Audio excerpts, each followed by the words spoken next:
invités avec nous chaque soir pour décrypter les mouvements de la planète marché. Bastien Dru est à nos côtés. Bonsoir. Bonsoir. Vous êtes responsable des études et de la stratégie chez CPRAM.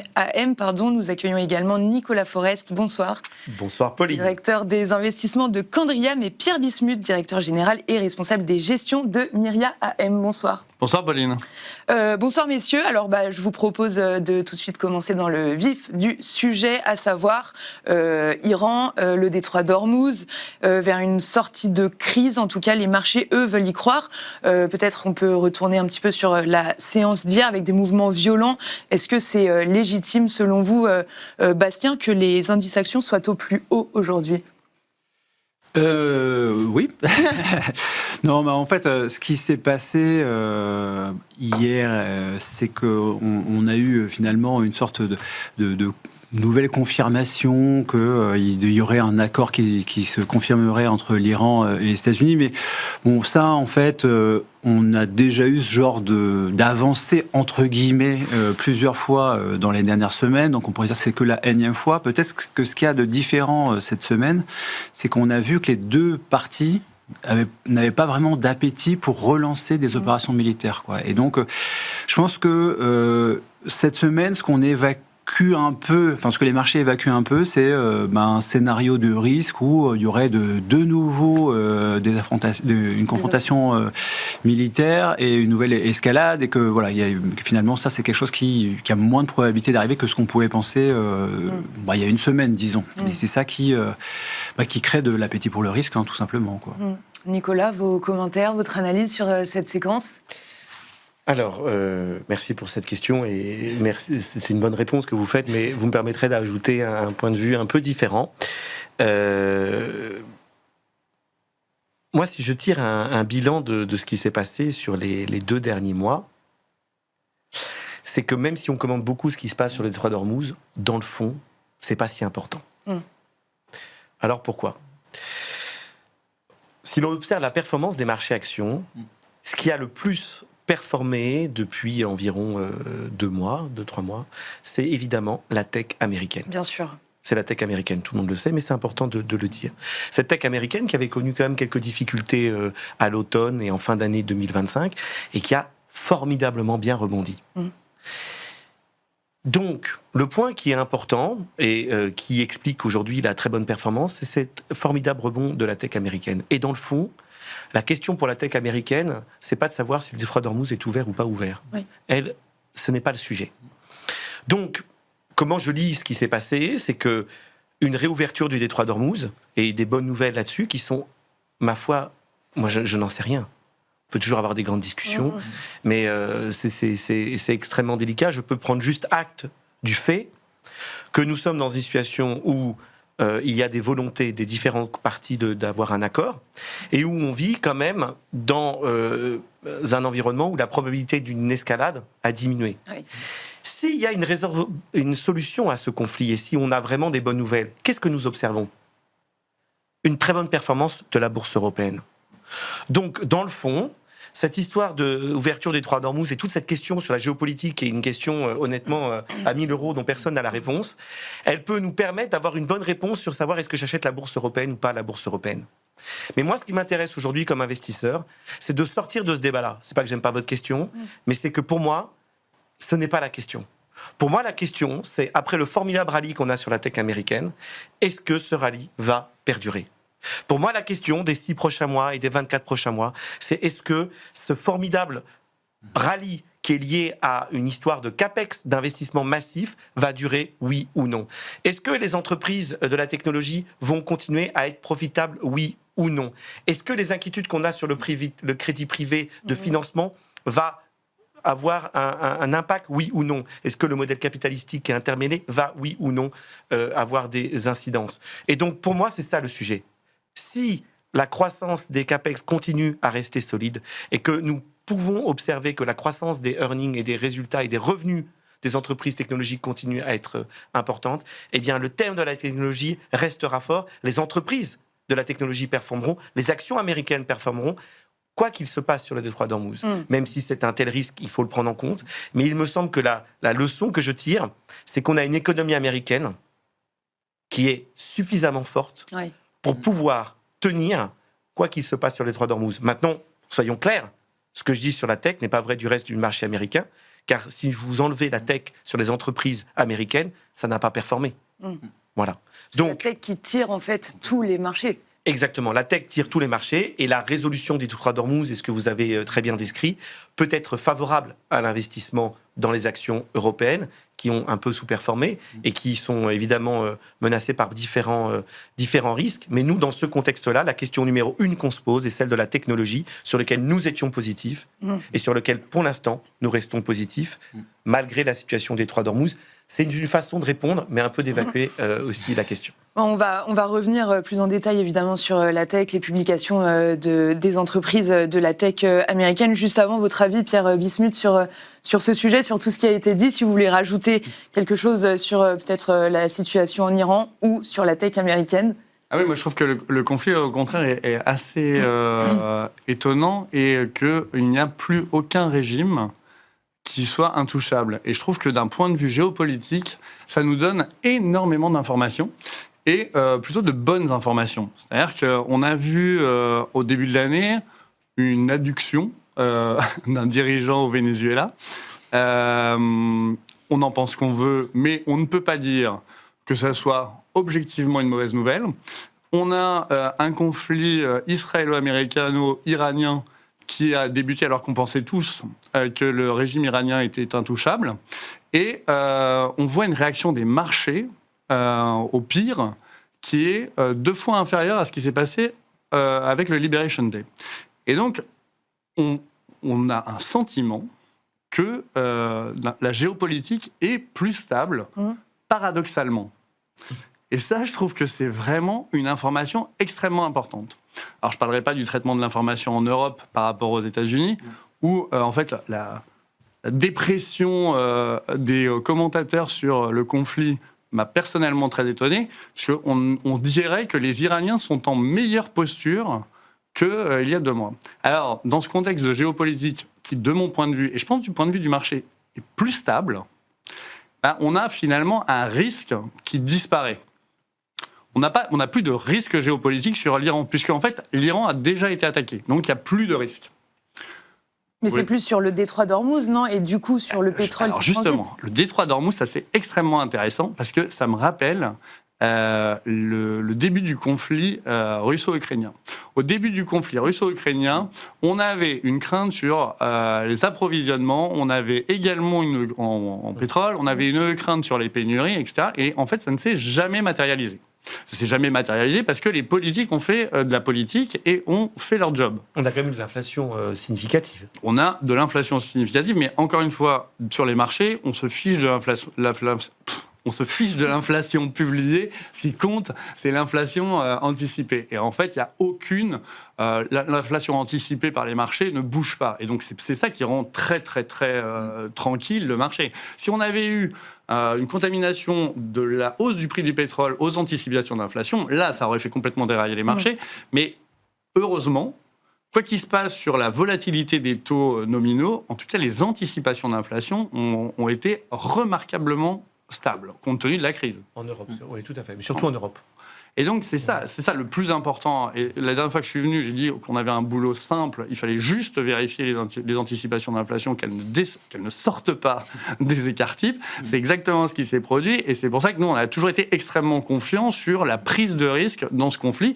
Parce que, objectivement, quand on vit en démocratie, ce conflit est plutôt une bonne nouvelle. Une bonne nouvelle humaniste. Alors, on ne fait pas de l'humanisme sur les marchés, mais en tout cas, quand on a un risque géopolitique qui s'effondre, parce que en fait, le fait est avéré, et bien c'est plutôt une bonne nouvelle pour la prise de risque. Donc, le détroit d'Ormuz, là, on manque de stats. On a des stats historiques, on n'a pas de statistiques en live qui nous permettent de dire si la disruption est en marche ou si finalement on a des approvisionnements qui vont se mettre en place et qui sont déjà mis en place. Ce qu'on sait, c'est qu'il y a 25% du pétrole mondial qui transite par là. Et que du coup, il ne transite plus. Il ne transite plus, mais en même temps, c'est une estimation annuelle. Ah, mais c'est une estimation annuelle. Et en fait, là, ça fait 2 mois. Ouais. Donc, on voit bien, on a eu tout. On est passé partout sur les nouvelles. On a eu des craintes de pénurie dans les aéroports. Mais il se passe, pour le moment, c'est une éventualité, mais pour le moment, il se passe rien. Vous pouvez prendre l'avion. C'est pas parce qu'il y a 400 vols Transavia low cost qui sont annulés que ça remet en jeu le trafic, le trafic de l'aviation mondiale. Donc, je pense que les craintes, c'est au départ, c'est normal. On joue le scénario du pire. Et après, tout le monde redevient rationnel. Il nous manque des stats. Et il nous manque aussi les actions des différents pays pour sécuriser l'approvisionnement. Ce que je remarque, c'est que notre président a qualifié de maboule les gens qui voulaient se brouiller avec l'Algérie. Ça me semble assez rationnel comme position, compte tenu des hydrocarbures qu'il y a là-bas. Ok, mais du coup, donc en fait, si je comprends bien, ça veut dire que tout dépend de la durée du conflit. Parce que si ça s'éternise encore, parce qu'on n'est pas sûr que dans 48 heures, il y ait une solution qui soit trouvée. Il y a un risque, mais comme il y avait un risque avec la Russie, et pourtant, souvenez-vous, l'hiver 2022, c'était du délire où on pensait que les gens n'allaient pas chauffer en Allemagne, qu'on n'allait plus avoir de pétrole. Et en fait, il ne s'est rien passé. Et il ne s'est rien passé parce que on est heureusement dans une économie mondialisée capitaliste et que il y a toujours des solutions de repli. Peut-être juste une dernière question sur le conflit, sur la baisse du coup des prix du pétrole. Hier, ça perdait 10%, Bastien. Aujourd'hui, 4% à peu près. Les taux, eux, ils n'ont pas énormément baissé. Qu'est-ce que vous en pensez, vous ? Moi, je pense que la corrélation... D'ailleurs, on peut faire un graphique très simple avec les prix du pétrole et puis le taux de 10 ans américain ou allemand, si on veut, depuis le début du conflit. Il y a une corrélation qui est presque parfaite, quoi. Donc, en ce moment, les taux sont complètement dirigés par les prix du pétrole. Et il me semble que ce qui s'est passé sur les dernières 48 heures, c'est à peu près cohérent quand on regarde la baisse des taux. Là, j'ai regardé juste avant le taux 2 ans allemand, par exemple. Il a perdu presque 20 BP en 2 jours. C'est complètement cohérent avec l'amplitude du mouvement sur les prix du pétrole. Mais le 10 ans américain a perdu quand même moins que 20 points de base depuis. Il a perdu moins, mais en fait, l'échelle de corrélation, elle est un petit peu moins forte avec le taux 10 ans américain, quoi. Mais bon... pour moi, je ne vois pas d'incohérence dans le mouvement des taux 10 ans qu'il y a pu y avoir hier, quoi. Vous êtes d'accord, Nicolas ? Oui, non, moi je trouve que c'est intéressant ce que vous dites, dans le sens, effectivement, il faut s'habituer. Il y a une forme d'inquiétude au départ, et donc je souscris en partie. Et je reviens à mon commentaire. C'est que les marchés tiennent parce qu'il y a des résultats qui sont là, malgré tout. Et la hausse du prix du pétrole, si elle continue à se matérialiser, elle a quand même des conséquences dans le signal prix. Il y a quand même et le signal prix, c'est-à-dire une augmentation du prix à la pompe, tant aux États-Unis qu'en Europe, a un impact sur la consommation. Si vous regardez la consommation aux États-Unis, la consommation, elle est quand même un peu en ralentissement. En Europe, elle est aussi un peu en ralentissement. Donc, on ne peut pas dire qu'il n'y a pas d'effet, mais je rejoins ce que vous avez dit. Ce n'est pas le cataclysme certains pouvaient annoncer. Il y a un effet sur la consommation. Et les économistes, quand vous discutez avec eux, disent beaucoup, oui, mais il y a une non-linéarité du prix du pétrole. Moi, je ne sais pas ce que ça veut dire, mais en gros, ça veut dire que si ça continue comme ça, à un moment donné, ça pète, et alors on a Armageddon, comme vous le décrivez, scénario auquel le marché ne croit pas, puisque à la fin, on revient à la normale. Mais moi, ce que je dirais, là où je mitige un peu, c'est que tout ceci tient grâce à des résultats solides de certaines entreprises. Oui, voilà. Parlons-en. Et sur les taux d'intérêt, juste pour dire, pour moi, par rapport à ce que vous avez dit, il y a quand même une différence notable entre les États-Unis et l'Europe. Oui, bien sûr. Pourquoi ? Parce que si les anticipations d'inflation sont très mitigées en Europe, il y a quand même une hausse aux États-Unis. Et pourquoi les anticipations d'inflation en Europe sont contenues ? Parce qu'on a aussi une banque centrale qui, malgré les critiques et tous les pseudo-banquiers centraux, puisque chacun se voit un peu à la place de Christine Lagarde, et chacun dit ce qu'il pense. Mais à la fin, cette capacité de la Banque centrale à monter les taux affiche une crédibilité forte vis-à-vis du marché, et donc une force de rappel, et c'est plutôt positif pour la duration européenne, c'est plutôt positif pour les taux européens. Alors qu'aux États-Unis, même si je suis d'accord avec vous que ça n'a pas dérapé, il y a quand même une remontée, et sur ces taux américains, il y a aussi une interrogation qui va être un sujet dans les 6 prochains mois, c'est qu'est-ce que va faire Warsh, puisqu'on a un nouveau chairman à la Fed qui a des positions dans le passé qui étaient assez, on va dire, plus hétérodoxes et qui a un mandat potentiellement d'être un peu plus soutenant pour l'activité. Est-ce qu'il va aussi, lui, maintenir les anticipations d'inflation? Donc ça reste quand même un sujet, voilà, mais c'est une nuance que j'apporte par rapport aux 2 commentaires. Pierre Bismuth, vous vouliez réagir? Absolument, je rebondis d'ailleurs sur cette histoire de prix du pétrole, et ça c'est une hypothèse que j'apporte au débat, c'est que pourquoi les taux à 10 ans notamment ne baissent pas autant que vous auriez pu l'anticiper, c'est que, et on l'a vu avec les annonces de notre Premier ministre, c'est qu'au bout d'un moment, on a des gouvernements qui, malgré un fardeau de dette stratosphérique, sont obligés, sous la pression de l'opinion publique, de lâcher les cordons de la bourse. Et ça, je pense que le marché le sait très bien. Et alors, la France n'est pas représentative du monde entier, mais quand même, sur cette histoire de prix du pétrole et de prix à la pompe, on voit qu'on a fait des mesurettes au départ, et puis tout d'un coup, Sébastien Lecornu parle de changement d'échelle la semaine prochaine. Donc je pense qu'il doit pas pousser un ouf de soulagement avec la baisse du prix du pétrole. Mais en tout cas, on a des gouvernements qui sont pas du tout crédibles sur la maîtrise des trajectoires de dette publique. Et à mon avis, c'est pour ça que le marché joue un saut sur l'évaluation des taux d'intérêt. C'est-à-dire qu'on a une crise qui fait que le pétrole augmente. On a effectivement une grosse pression d'inflation. Et quand je disais qu'on se fichait du prix de l'inflation spot, c'est sur la dynamique des marchés. Mais évidemment, sur les taux, on peut avoir cette puissance-là. Et donc, cette forme de populisme qui essaie d'adoucir, au travers de la dette publique, un événement exogène qu'il faut financer. Bon, passons aux résultats, peut-être à la micro. Nicolas, peut-être pour commencer, Nicolas Forest, qu'est-ce que vous retenez des publications du premier trimestre? On peut parler de la tech américaine. Moi, j'ai noté depuis début avril, AMD gagne environ 80%, Intel gagne 125% et Micron à peu près 75%. Qu'est-ce que ça veut dire et comment on arbitre, comment on explique? Ça veut dire qu'il y a beaucoup de dispersion. Il y a une grande dispersion entre les secteurs. Et au sein du secteur de la tech, il y a une grande dispersion aussi. Avec les semi-conducteurs? Avec les semi-conducteurs, avec la question des softwares. Il y a des gagnants, il y a des perdants. Donc c'est vrai que c'est pas évident. La grande question numéro 1, c'est ces grands investissements qui sont faits de CAPEX. Sont-ils soutenables? Pour la deuxième partie de l'année, nous pensons que oui. D'accord. Deuxième question, est-ce que des entreprises qui sont liées à l'intelligence artificielle comme Anthropic, OpenAI, vont et sont profitables? Et la réponse est oui. Il y a quand même des sociétés, je crois que c'est Anthropic, qui a gagné 0 € il y a 3 ans. Et on est à 25 milliards de dollars de earnings. C'est gigantesque. Ouais. Voilà.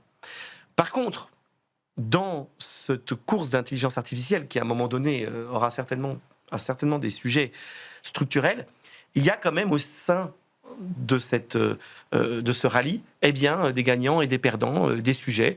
Les softwares sont un sujet. Les résultats sur ces entreprises-là n'ont pas complètement rassuré, n'ont pas pleinement rassuré. Et puis, il y a toute la question sur les semi-conducteurs, sur les puces, sur effectivement les potentiels substituts qui amènent comme ça à des performances assez intéressantes et assez dispersées.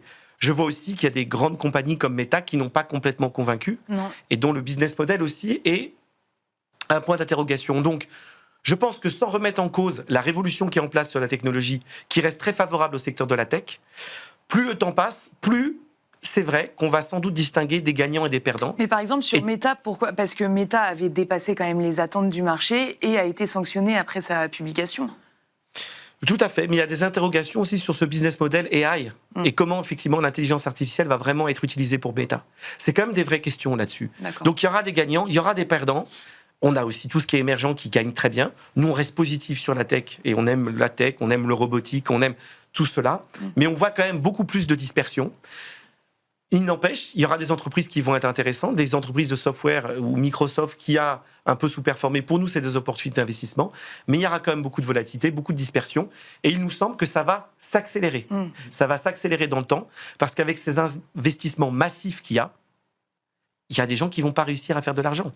Quand je parle à mes gérants obligataires de high yield, toutes les semaines, il y a des nouvelles émissions qui viennent massives d'entreprises dont on n'a jamais entendu parler, qui émettent des centaines de millions pour financer des data centers. Ah bah oui. Est-ce que vous pensez que tous ces data centers vont être profitables ? Je ne le crois pas. Donc il y aura forcément des cadavres dans le placard, mais ça n'empêche pas qu'il y a un long-term investment qui est positif, un cas qui est positif, sur lequel nous sommes positifs, avec de la sélectivité. Sur le software, on fait quelques stock picking par-ci, par-là, mais on n'est pas encore massivement long. Et les entreprises, oui, qui vont plus ou moins être impactées, plus ou moins être disruptées, plus ou moins pouvoir tirer leur épingle du jeu. C'est vraiment comme ça qu'on fait la gestion active. Bastien Dru, vous êtes d'accord avec cette analyse sur la tech précisément américaine du coup, des gagnants, des perdants, les softwares, les c'est évident. De toute façon, c'est des choses qu'on a vues. De toute façon, c'est des choses qui sont objectives. Après, ce qu'on peut ajouter, c'est que pour rebondir sur ce que vous disiez tout à l'heure sur le fait que c'est vraiment la force de rappel du marché, quoi. C'est que il y a eu des doutes à partir de la fin octobre sur le secteur de la tech en général, avec des doutes sur la rentabilité de OpenAI, des doutes sur la capacité d'avoir suffisamment d'électricité, sur le financement, etc. Et finalement, depuis 6 mois, la tech marchait pas vraiment très bien, sous-performait un peu. Et on est arrivé à des niveaux de valorisation finalement qu'on n'avait pas vu depuis 3 ou 4 ans. Et en fait, le cessez-le-feu du 7 avril a vraiment été une sorte de top départ du marché qui est revenu, qui s'est réemparé de ce thème-là.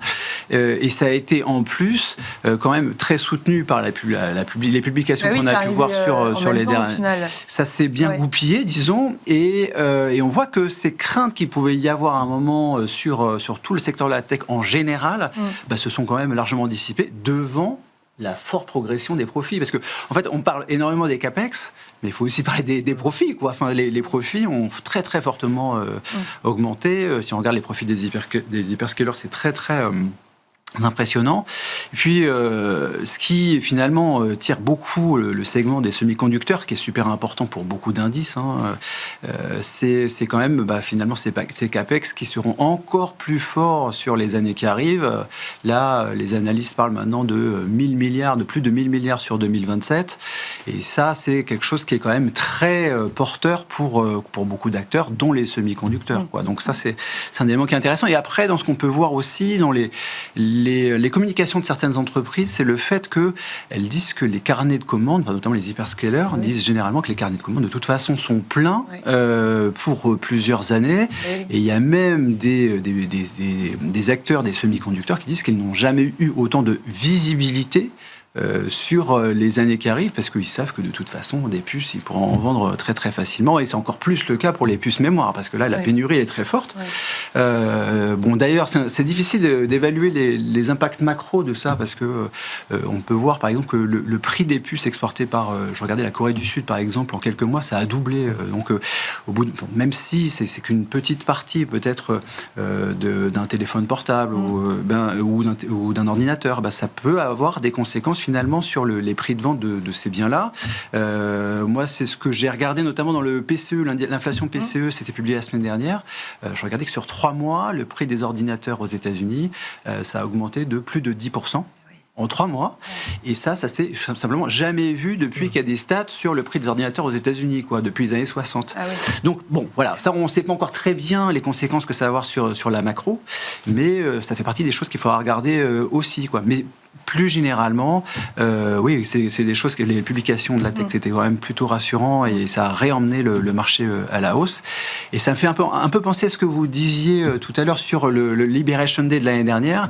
Le marché baisse beaucoup, c'était à peu près les mêmes dates, mars, avril, il y a un très fort rebond.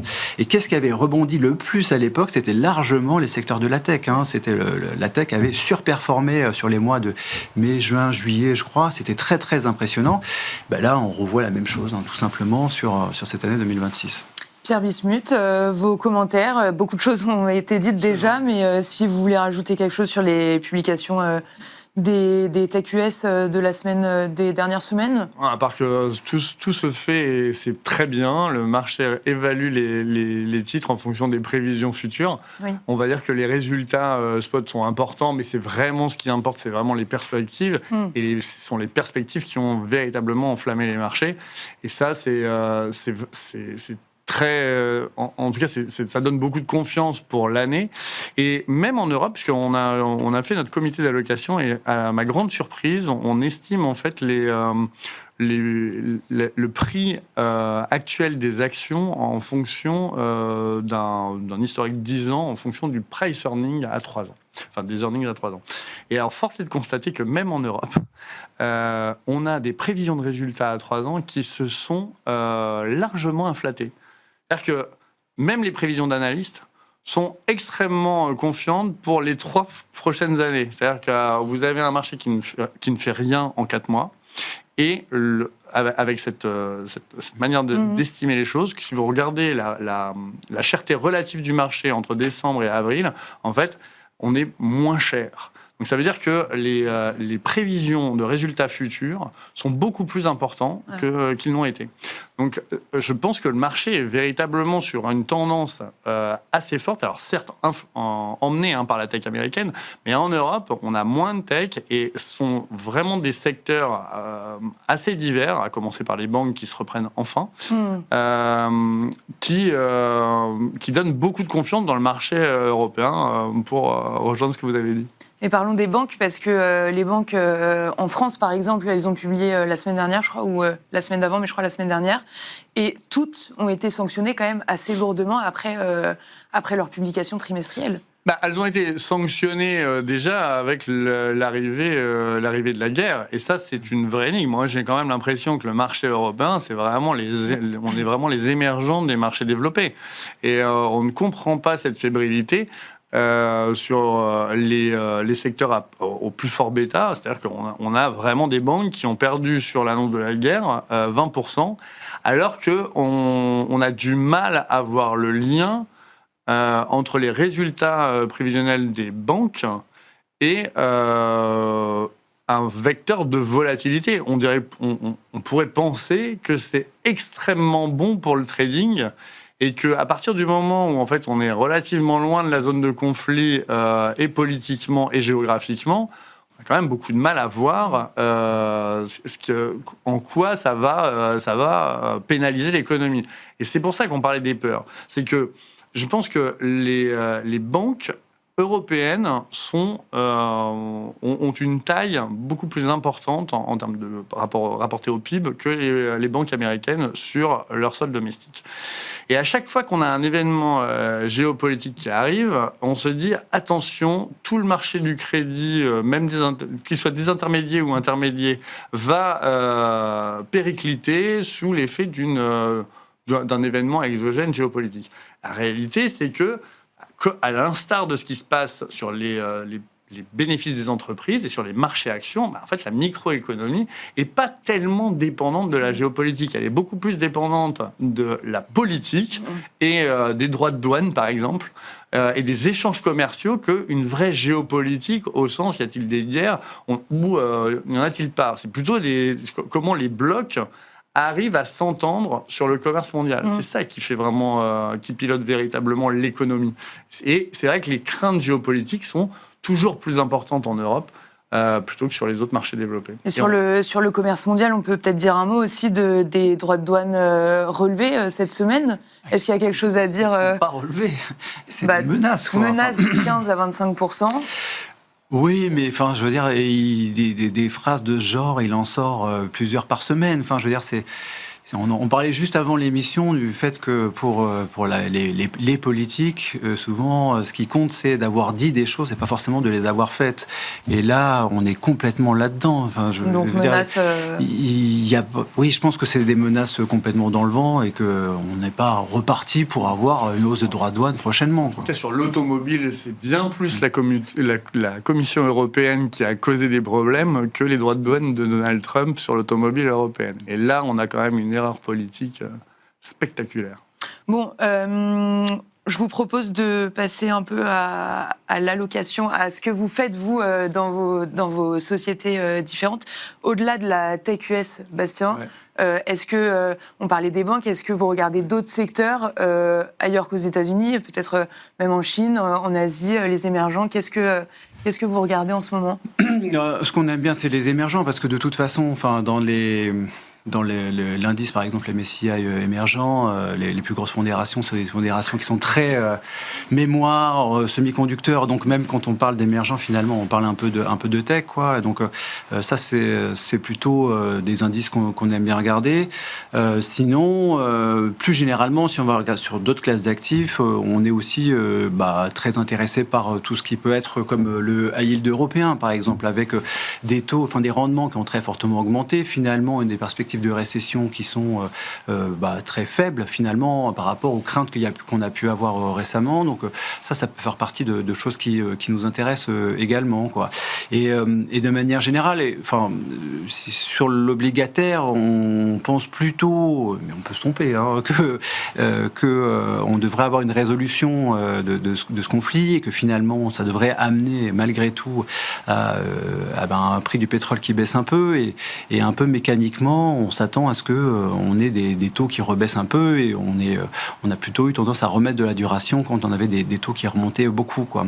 D'ailleurs, il y a un truc qui est marrant et qui marche presque à chaque fois depuis maintenant 15 mois qu'il est de retour à la Maison-Blanche, c'est quand on a le 10 ans américain qui arrive à 4,50 ou quand le 30 ans qui arrive à 5%, c'est là que finalement il y a une résolution de crise, qu'il y a finalement des exemptions de droits de douane l'année dernière. Là, ça y ressemble beaucoup, quoi. Enfin, le 7 avril, c'était exactement la même chose. Le 7 avril, quand il annonce le cessez-le-feu, c'est que le taux 10 ans américain était aux alentours de 4,40, 4,50. On a l'impression que c'est une sorte de signal qui marche, quoi. Donc, quand on est sur ces niveaux-là, c'est intéressant de remettre de la duration finalement, quoi. Chez Candriam, Nicolas Forest. Je risque de redire. Non, pas de redire, mais il y a beaucoup de choses sur lesquelles nous sommes d'accord. Donc, vous l'avez compris, puisque je l'ai répété déjà, je crois, 10 fois qu'on aime bien la tech, donc je vais pas le redire, ça vous fait rigoler. Du côté des marchés émergents, oui, on aime les marchés émergents, mais il faut être assez sélectif, hein. Il y a des grands gagnants et des grands perdants, hein. Il y a un thème que tout le monde décrivait pendant des années, c'était l'Inde. Aujourd'hui, la situation de l'Inde, elle est pas du tout rassurante, hein. D'accord. D'ailleurs, ce qui se passe sur l'intelligence artificielle et tout le business model de l'Inde qui consistait à délocaliser énormément d'infrastructures à une main-d'œuvre pas chère, peut être quand même menacé par l'intelligence artificielle.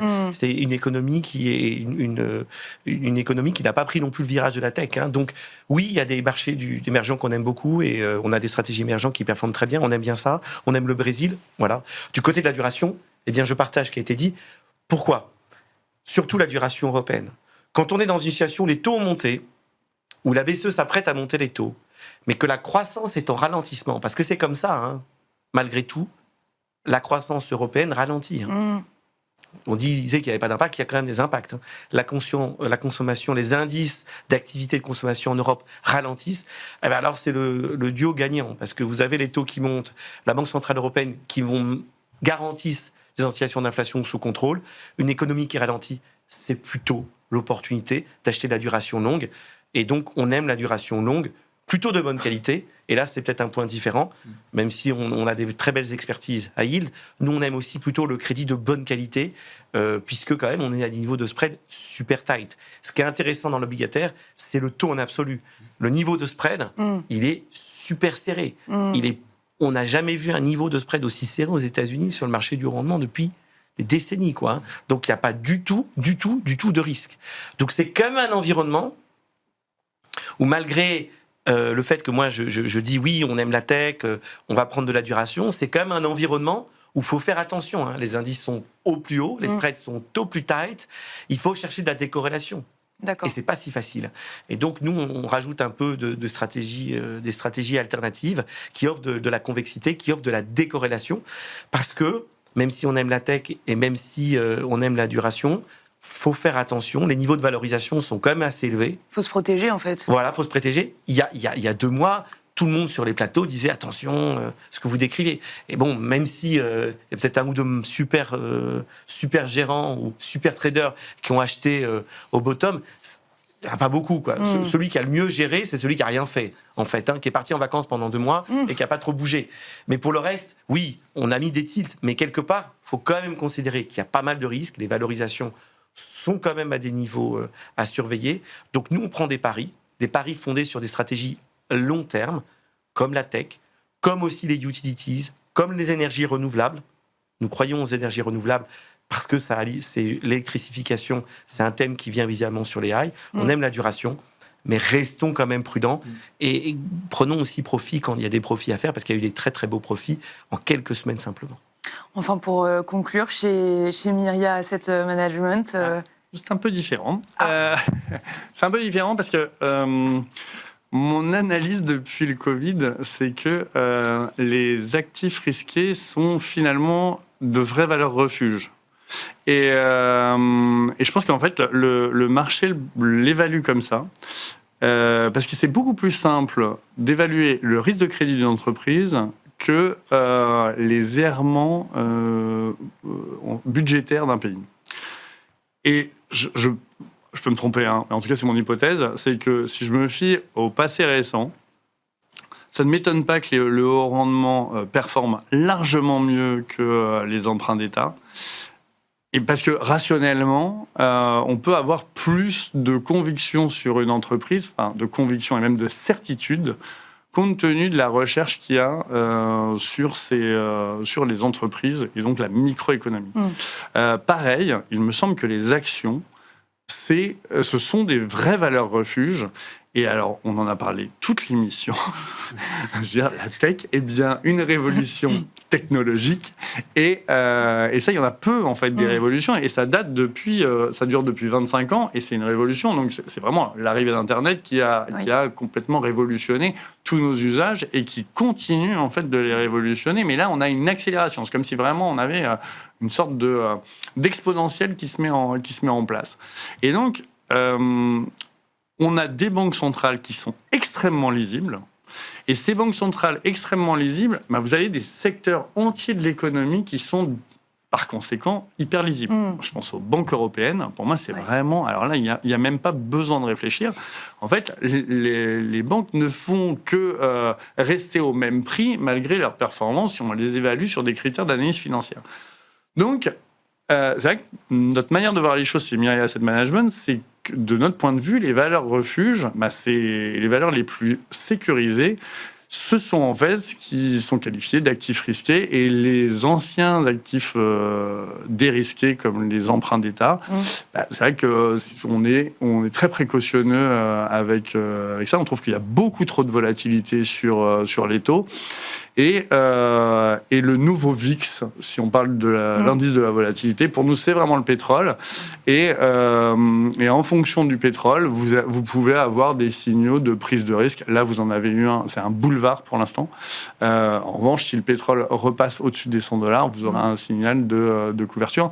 Mais sur le long terme, compte tenu de tout ce qu'on a dit au cours de l'émission, la visibilité sur les marchés risqués est quand même très très très forte. Donc on est plutôt au minimum neutre, voire surexposé sur tout ce qui est thématique risque, que ce soit émergent, haut rendement sur la partie obligataire, et actions des pays développés et japonaises qui performent largement sur les marchés développés actions. Merci beaucoup à tous les trois messieurs. Pierre Bismuth, directeur général et responsable des gestions de Myria Asset Management, merci beaucoup. Merci Bastien Dru, responsable des études et de la stratégie de CPRAM, et Nicolas Forest, directeur des investissements de Candriam.